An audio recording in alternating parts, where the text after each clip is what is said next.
Hello, everybody. My name is Dylan McGregor. Welcome to another episode of the Dstroyd podcast. Today, I have a very special guest. He is a Chatham native, and from my first episode, I had my good friend Alec McGregor. This gentleman is a great family friend. That's how I knew him, from the McGregors. Introducing all the way from BC, he is being a skier, like training for the Olympics, actually. Ladies and gentlemen, Mr. Rylan Evans. Rylan, thank you so much for being on here. Hey Dylan, stoked to be on the podcast. Thanks for having me, and congrats on starting this off. Super sweet concept. I love that you're getting the Chatham sport community all involved in this. Great platform you started up, and I'm stoked to be on it. So cheers, bud. Hey, cheers. I couldn't have a beer without Rylan Evans. Like, that's this past summer. That we'll be talking about that. We'll be talking about that for sure. Let's get started, my friend. And I usually like starting with the childhood. What was it like growing up in a small town, my friend? Because you grew up with three brothers, an older one, Kelton, your two younger ones, Cameron and Lachlan, and your father and your mother. And what was it like growing up with them and also experiencing Chatham as a young kid? So I loved growing up in Chatham. I thought it was a great place to grow up. Very friendly community. Knew almost everyone, it seemed like, at least when I was young. So I was involved in lots of sports, and having an older brother really pushed me to do a lot as well. We shared similar interests, and we were pretty close in age. So yeah, I have nothing bad to say about the place. Such fond memories. Yeah, good times all around. Very supportive community. Yeah, good stuff. Absolutely, man. Yeah, and that's the whole thing of being in a small town. It's very convenient. Get the sense of community and all that sort of stuff. It's great, man. It's great. So when did you start going into skiing? Like how old were you when you started putting on those skis, and when did it hit you saying you wanted to really pursue this competitively? So I was on skis just shortly after I could walk. Um, I was like fully skiing by the time I was two. Um, Big thanks to my parents for getting me into that from such a young age. Of course, of course. Got some super fond memories growing up skiing. It's weird. I can still remember being like quite young and having my dad behind me with the ropes, kind of teaching me how to ski. Um, so yeah, I've been skiing since I was two. It's crazy. I've changed disciplines of skiing kind of all throughout my life. When I was 8 or 7, when I was 7, I joined a racing program. We skied down in the States in Ellicottville. It's like an hour outside of Buffalo. I joined a racing program, and all my older cousins, they were in a freestyle program. So I looked up to them. They were kind of my idols at the time. And I begged my parents for long enough to let me join the freestyle program. But you had to be 10 and up, and I was 7. So they were Wow, like, really? yeah, it was pretty funny. So they weren't super opposed to the idea of me joining it, but they said you have to go talk to the coaches yourself, and they have to allow you on the team. So I went and spoke with, it was Kelly and Corey, Coach Kelly and Coach Corey from Hollymont, and I asked them if I could join the team. And I think with a bit of my parents' help, they let me. So I was so excited to be skiing with my older cousins and everything. There was a ton of older guys on that team. I was by far the youngest, and they treated me like a little brother. They always looked out for me and helped me out, which was really sick. Skied moguls and aerials, as I would have called it when I was young. I don't know if it was anything more than a small kicker that I would get 2 feet of air off, but it was pretty exciting when I was young. And then kind of focused on moguls as I grew up till I was about 16, and switched disciplines to slopestyle, which I'm currently skiing right now for Team Great Britain. And yeah, that's where I'm at with skiing today. Wow, man. And us get clear on Team Britain, because obviously you are Canadian. Um, Clear out of what the process was with that situation. Yeah, totally. It's definitely When I say I'm from Great Britain, or I'm skiing for Great Britain, people are a little confused, as I grew up in Chatham and I've lived in Canada all my life.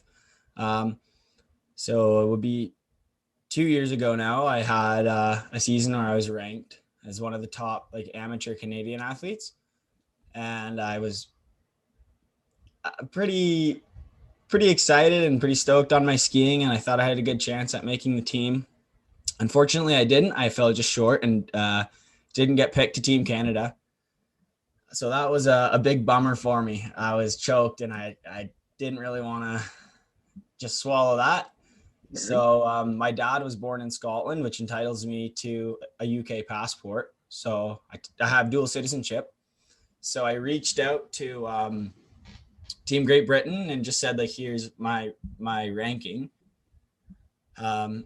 So they saw where I stacked up to everyone else in the world, and they're like, yeah, we'll take you onto the team. So I'm flying under their wing now.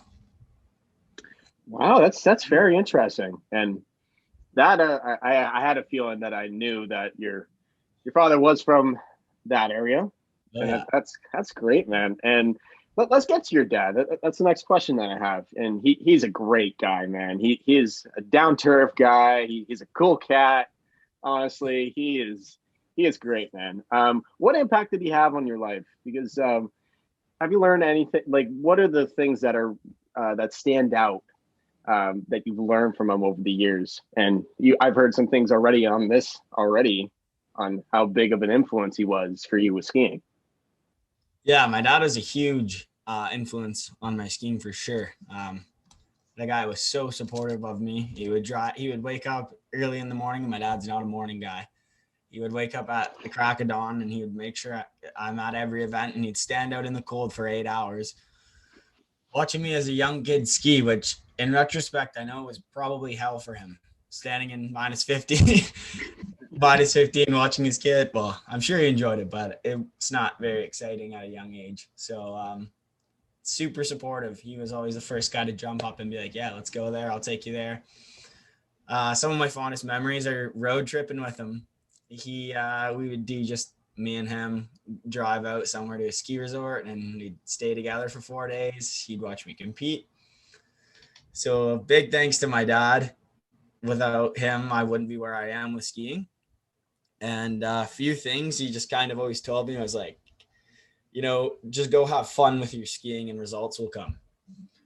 And as I get older, the more I realize how true that is. Like, when I'm just so focused on results, it takes the fun out of skiing, versus when you're just skiing to have fun and enjoy yourself, results come. So he told me that from a young age. It took me a little while to realize that, but very valuable lesson from my dad. Yeah, he's played the biggest role in my ski career, more than anyone probably. Wow, yeah, like that's truly inspirational. He's such a great guy. He has all these great little quotes out of his little hat, and it's great, and definitely a great person to connect with, and definitely you're very fortunate to be a son of his for sure. And let's get back to your childhood, man. And like you said, you were very involved with sports, like right as you were going into skiing. What other sports did you try? Like, I was curious about this. Okay, so yeah, I was just from a young age. Colin and I had different interests, but we'd always kind of push each other to do, whatever sport the other one's playing. So I was all across the board. I played baseball, I played soccer, I did football, played golf, um, volleyball, basketball, like you name it, we kind of did it. I mean, this is pretty young though. I played travel soccer for a few years, maybe like grade 5 to 7 kind of thing, and football around probably till grade 8. And then by grade 9, I did no high school sports and stuff. I was pretty specialized for skiing, and I was training pretty well all year round. And just, I didn't want to risk any injuries playing other sports, so I could be just in my prime for skiing. Absolutely, and that's what's so important for sure. And And time commitments were a big thing as well. Like, I would be gone for months at a time, and you can't commit to a team when you're gone for a month. yeah, no kidding, It's no tough. kidding, man. And what I was thinking about when you first started to get really competitive in the skiing? Like when you had those dreams, I probably imagine when you're a kid, you just picture yourself in your dreams saying, "Oh, I'm going to be going to the Olympics, man. I'm going to be right on that podium. It's going to be great." So, what was it like first training as like a skier? What was the whole process on that? Because like I grew up like playing soccer early in my life, and then getting really into basketball by the time I was in high school. And fun fact, I have actually never put on a pair of skis in my life, to be quite honest with you. We got to get you out sometime soon. Yeah, I can't wait for that. Just all of high school, I was like, all right, on weekends I'm gonna be practicing basketball. I was like fully dedicated. But what was that training process like for you? Like, what was that whole experience like to witness? I did different disciplines, which required different training. Like I said, like from moguls and aerials, kind of, well, racing, then moguls and aerials into slope style. But at a lower level, training was not too demanding. It's a pretty relaxed sport in that sense.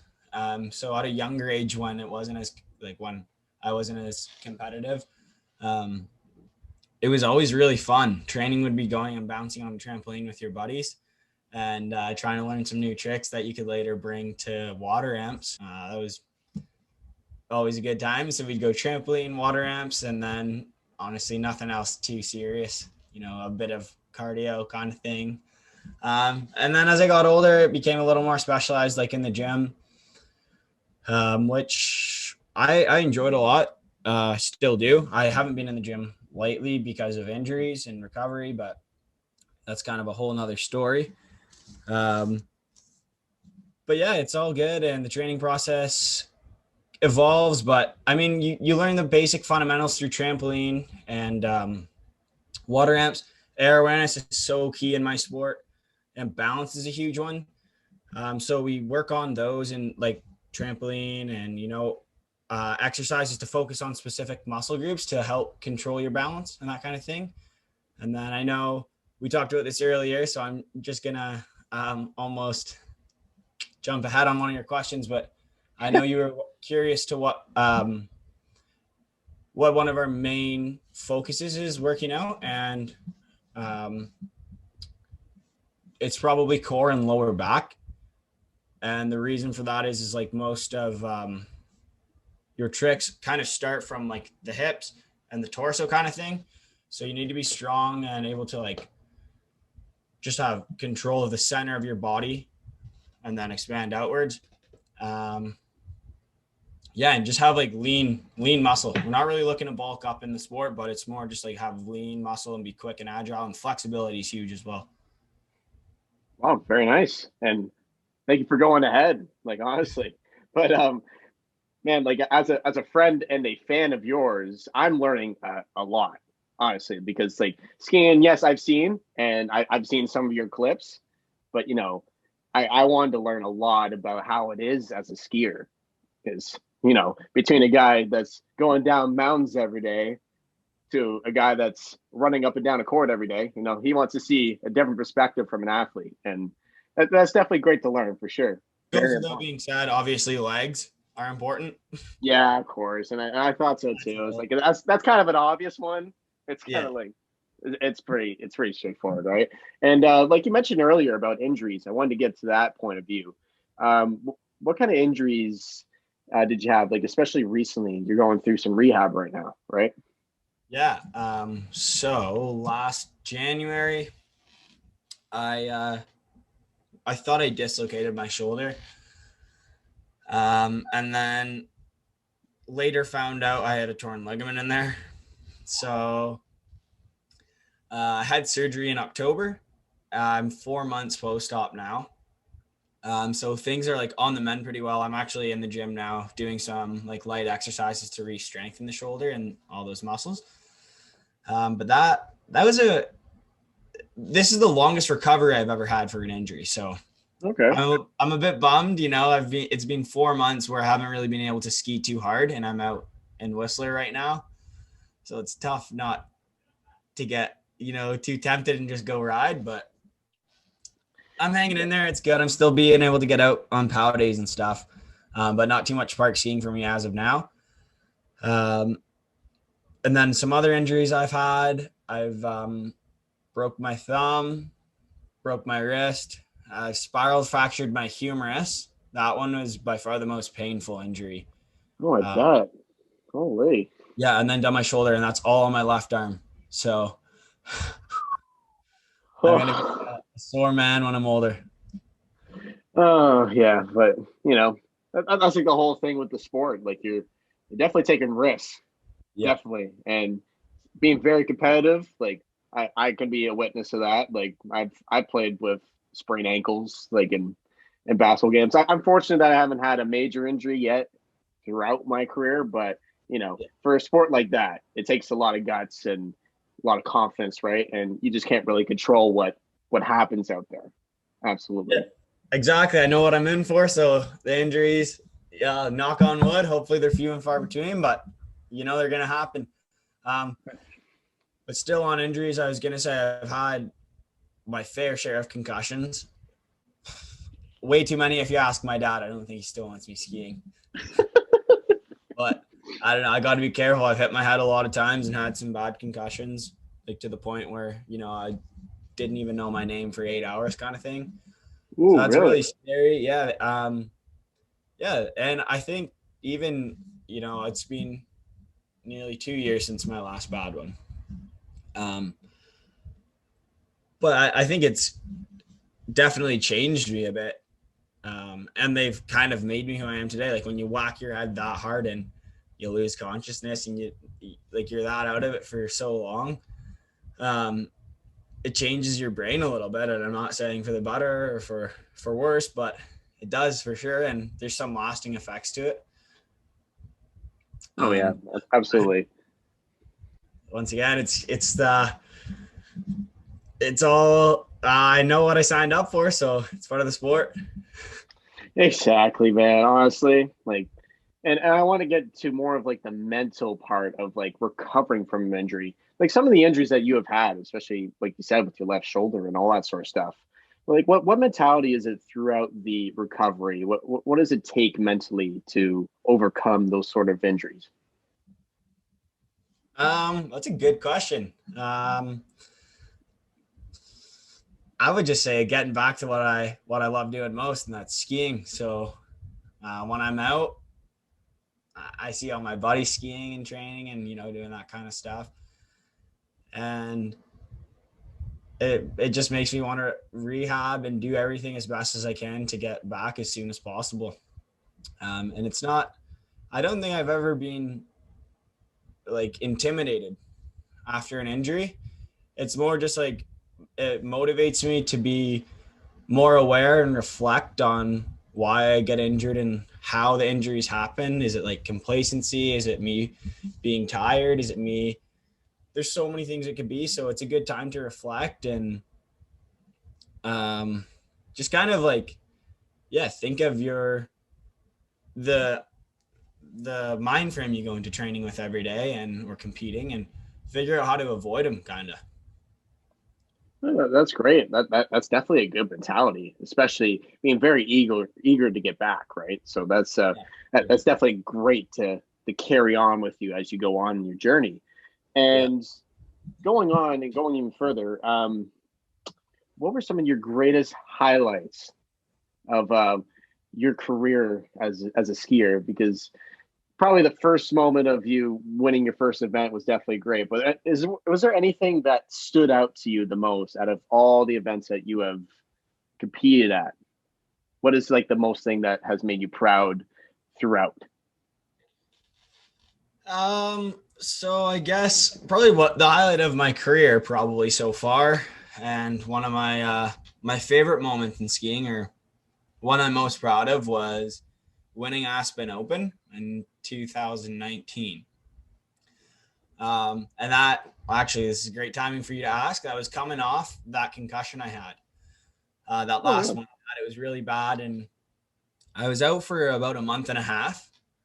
And Aspen Open was like the big competition of the year. It's right after X Games, so it's on the same course that X Games is held on, and it's all the skiers from North America.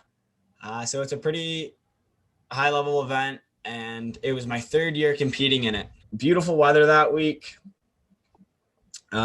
First day in training, I landed my first triple cork ever.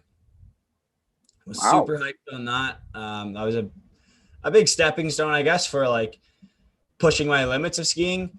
And then that competition, I could break it down a bit for you, I guess. I was feeling really good coming into it. I was training really well the whole time. I was in a great spot mentally. I thought I'm skiing well. I got a new trick in my bag, and I knew the run I wanted to put down. So competition day rolled around, qualified to finals, and then finals came. I was one of the last guys to drop in the start list, and I put down my first run. Like everything was pretty smooth, and I ended that run with the triple cork on the last jump. And I just remember the announcer was like, "Oh, a double, oh, triple," and he kind of freaked out because I don't think it was like expected someone was going to triple. And I was like super stoked, like the best run hands down I had ever landed in my life at this competition. Wow. Skied out of the course, like went and smacked up all my buddies, you're high five and cheering, and then went up on the lift because I wanted to go up for my next run. And I just heard while I was on the lift alone, the announcer said score a 90.1, which was a pretty high score, like out of 100. And I knew that was the highest so far because I was watching all the scores come in from the top. So I was pretty stoked. Ended up holding that first place and winning that event. So definitely my most memorable moment. It stands out to me. All my friends were so supportive and so stoked, and it was great weather, great level of skiing. All the boys were there. And I think the best moment of that all was when I had found out I got first. I got to call my dad and just tell him, "My dad, I won that competition." He was like, "No way, you're lying. You're lying." That was a cool feeling. Wow.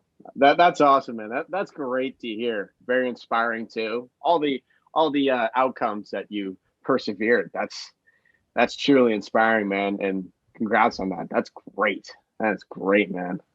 And let me get into COVID-19 because this is like one of the reasons why I started this whole podcast. Like just what's going on in the world, something for someone to tune into.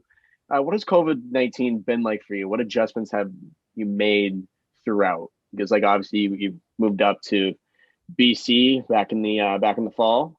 Like what adjustments did you make? Yeah, so like regardless of COVID-19 or not,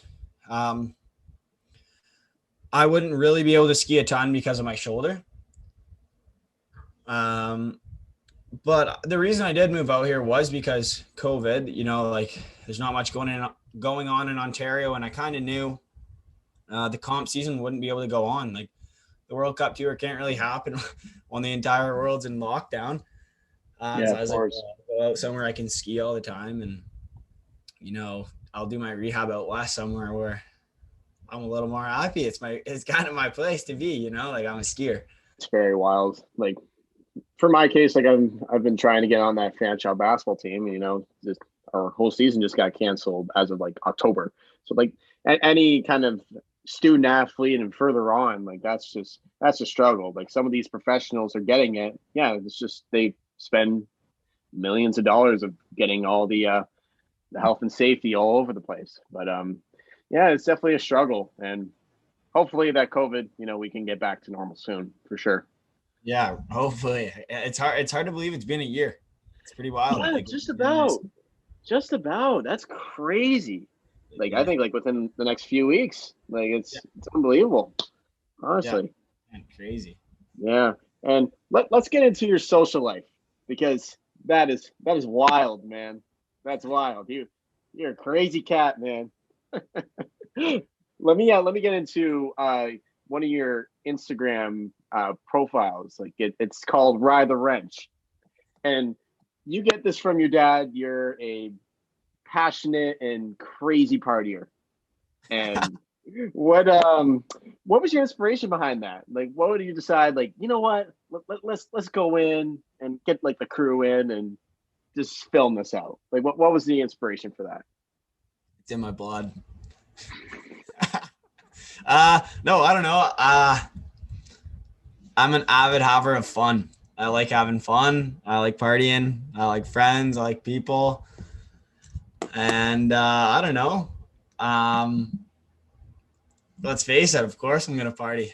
So I just figured, why not make a video of it? Something to laugh at. I mean, you got to make light of this stuff. You got to be able to laugh at yourself. I think it's funny partying, doing stupid stuff with your buddies. So make videos of it and have a laugh. And I'm sure when I'm older, I'll look back on it and think that was probably worthwhile to make the videos because I don't know, just good memories. Yeah, and I've been following that for time, man. And that's just every video I'm laughing so hard. It's great. It's a great laugh. So let me get into this past summer. That's when I've seen you almost all the time down in Erie, Ontario, and it's when your aunt Jen, your dad's sister. What was it like being down in that area? Like since my parents are down there, like a place of their own, and us would connect every once in a while. Like what was that like down in that area, especially in the small community? Yeah, it was great. Had an awesome time spending the summer out in Erie. It was really different compared to most of my summers where I would spend skiing and training.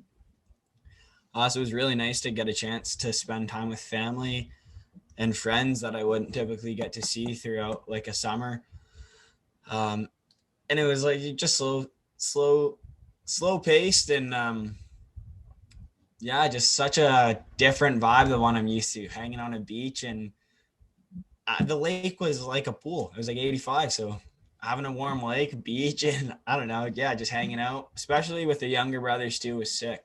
Um, I don't spend as much time with them just because, yeah, like I said, I'm always on the road, so it was pretty cool to get to hang out with Cameron and Lachlan for the summer, and even some of my family, like my aunt whose cottage we were at, and her kid, and my grandma was out there living with us because of COVID. So Mm-hmm. I spending remember time with that. a really close family was awesome. It was really a nice change.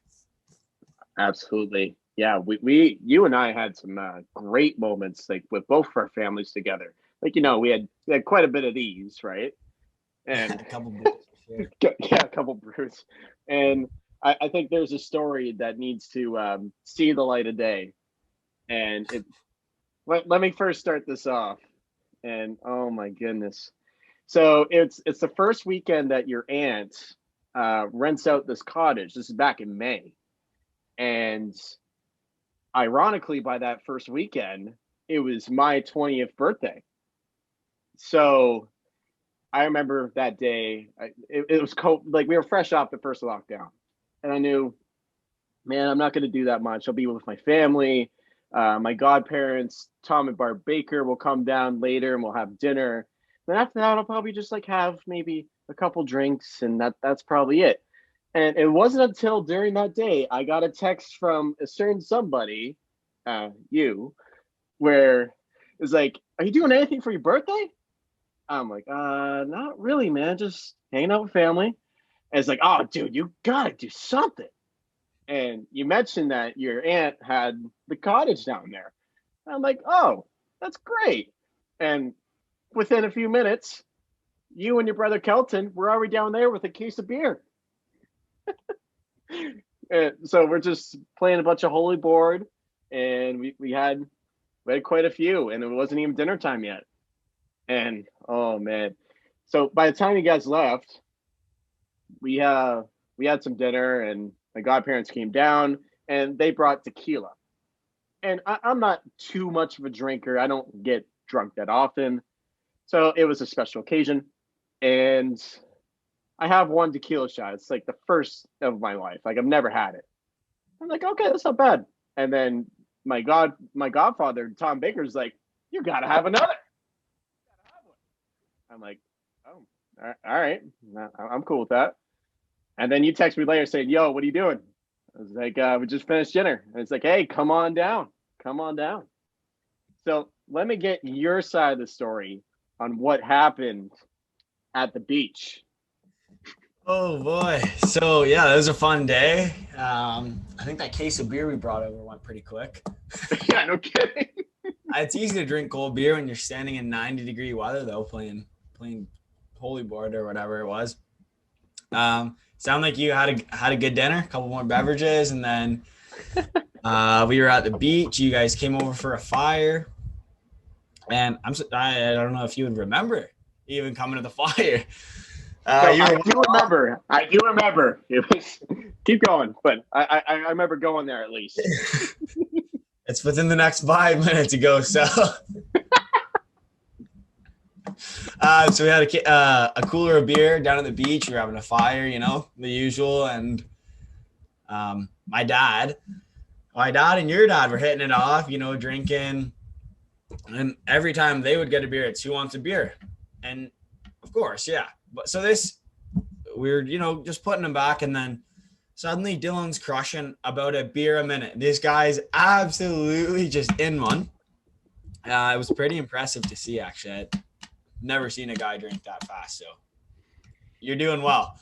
And then, I don't know, I turned my head and I looked back and Dylan's face down in the sand, but the chair tipped over with him. So I think you were leaning a little heavy to one side. Might have broke a leg on that chair. I'm not quite sure, but I think. Let's hope not. Let's hope not. But no, it was all good fun. Everyone was stoked. It was your birthday, so I mean, you gotta live it up a bit. But the best part of the story was getting you home that night. Oh no! Typically after a night partying, you call a cab, or you'll call a sober friend to drive you home or something. But Dylan chose the Granny Express, which was my grandma's stroller, which she sat down in and we pushed him home. Well, that was a pretty big power move. I got to put a lot of respect on that one, but I think we got a good picture of you in the Granny stroller. Honestly, that is hilarious. And it was by the time I passed out, that's when it went pitch black. Nothing, absolutely nothing. And my brother was actually back at the cottage. I guess he wasn't willing to be the sober driver picking us up, but he filled me on the story where he came out and he was helping you guys get me inside. And I don't know how you guys carried me through like half the way. Like I was pretty loaded. You went dead weight on us, bud. The guy was just face down. It was a mission, but. And the thing was that my brother told me that I said the dumbest thing. Like I heard this and I'm like, this is the dumbest thing I've ever said. And I'm a big basketball guy. And I randomly say while I'm intoxicated, like eyes closed, the Orlando Magic have a better record than me. Just randomly. So randomly. It's like, why would I even say that? But I don't remember that. I got filled in all the next morning. I'm sitting on the couch with my parents all around me and saying, yeah, this is what happened. I'm like, wow, this is crazy. I don't know what to say. That's pretty awesome. How are you feeling the next day? Oh, geez. That was an experience, like deathbed type vibe, I guess. But, I was good by the day after. It was like the full day. It's like, yep, I had plans, but yeah, let me cancel that real quick. Let me just, that sort of stuff, right? Yeah, that's tough, but that was funny. That was a fun night, though. Great birthday. Oh, of course, yeah. And there's many other memories that we had this summer, or like this past summer, absolutely. But I felt like that story needed to see the light of day. Like a few of our loved ones knew it. Sure, yeah, people stoked to hear it. Absolutely. They need a good laugh, especially with the tough times we're going through. So let me get into so last year your grandfather passed away, and like hearing from your family, like I was honored enough to be at the celebration of life this past summer. It was great being invited to that and hearing everybody's perspective of what he meant to all of you. And it was truly inspiring and heartwarming. And like I briefly met him a few times as a kid, and he was like down to earth, same as your dad, and like very like a jolly guy and just a very kind person. Like Dr. Evans was a great guy. And what was your experience with him? Like, were there any lessons that you learned from your grandfather? I probably bet he was a great role model to you. Yeah, yeah. Grandpa was awesome. Um, I could go on and on about the dude. I guess we'll keep it short and sweet though. One thing he always said to me when I was young that really stood out to me was he had this quote: "It's rare to be rare," and I Wow. didn't really understand what it meant. So he broke it down to me, and he just said, like whenever you're worried about something or you have a concern, just rationalize it. Like it's probably rare, and to be rare is rare. So it was just his way of saying, you're not going to be that 0.001%. When you think something's going wrong, it's probably not. Just step back from it, take a deep breath, relax, chill out. It's probably all going to be fine. And I don't know. I thought it's a cool quote. The more I think about it, and like use it in a situation when something's kind of freaking you out, I always think of my grandpa. It's rare to be rare. Wow, that's great. I heard a lot of great stories about him, and that that you told me, like that's one of them that stands out to me. Like definitely all the rest of them were fantastic, and that proves more and more how great of a person he was. And Yeah, he was sweet, great dude. absolutely, man. And let me get to the final question, man. And you like I said earlier about you pursuing the Olympics, I think that's fantastic. And what's your future plans? Like what's going on down the road with like some of your training and like some of the events that you could be on, and what is the Olympic window look like for you? So I would have had a different answer for you probably a year ago than what I would have now. Of course, of The Olympic course. qualifying process is a 2-year process. Um, obviously yeah, just under a year out now from the Olympics. So COVID's really thrown a wrench into that qualifying process. Currently, there are a few guys ahead of me on my team that would get a spot before me. So I was hoping for those 2 seasons to climb my way up the rankings. I think I have to beat out 2 guys to get a spot. So, I mean, not having the chance to compete has kind of sucked, but we have next year and no one else is really competing. So we'll see how it goes. I'm shooting for 2022. Then if not, I don't know. Maybe we'll hang in there another 4 years. I don't see why not at this point. I'm so invested in the sport, and yeah, as long as I see progression with my skiing, and I continue to have results I'm personally happy with, and I'm ranked well, I'll stick at it. A more long-term goal though, after competing or in the process of competing, before I hang up my skis, I want to put out a full-length ski movie. Just like some close buddies, different like a park segment, backcountry segment, just lifestyle, everything. I think it'd be cool. I've been in a lot of cool places, and I've been pretty fortunate to have lived that kind of lifestyle, afforded to me by skiing and my parents, of course. So I've got a lot of videos from over the years of stuff, and then compile that, and then film a proper segments with a good crew of friends. I think it'd be really neat to put out a ski movie. It'd be something I'd have forever. So yeah. Wow, that's a great idea. Like I would, like if that was a like wow, that's honestly insane, man. And that's a great idea. Something that can last a lifetime. You can keep for many years, and that's great, man. And the world is very uncertain out there right now, and I'm glad that you have your hope up. You're just hoping for nothing but the best. Continue to work hard, and could be more proud of you as a friend, and definitely as a fan, of course, because I can tell my grandchildren, like, yeah, my one of my great friends was an Olympic skier. Like, not to brag or anything. Well, hopefully you can say Olympic skier. sure. Maybe when I'm in my elderly years, I can just make it up and say, like, yeah, he is an Olympic skier. But I'm sure that you'll make it. I have a lot of hope in you, man. And I wish you nothing but the best, man. All the best. Well, cheers. Thanks for having me, Dylan. It's been a pleasure chatting with you. Yeah, absolutely, man. Thank you for coming on the podcast. It really means a lot. Yeah, I'm stoked, and I'm stoked to see where you take this podcast, man. I really enjoyed listening to the first one. I can't wait to listen to all the future ones, man. Well, it was an absolute pleasure having you as a guest, honestly. And it couldn't make sense without the cold one, for sure. Cheers, buddy. All the best. All the best, man. Have Easy. a good one, man. You See you, too. brother.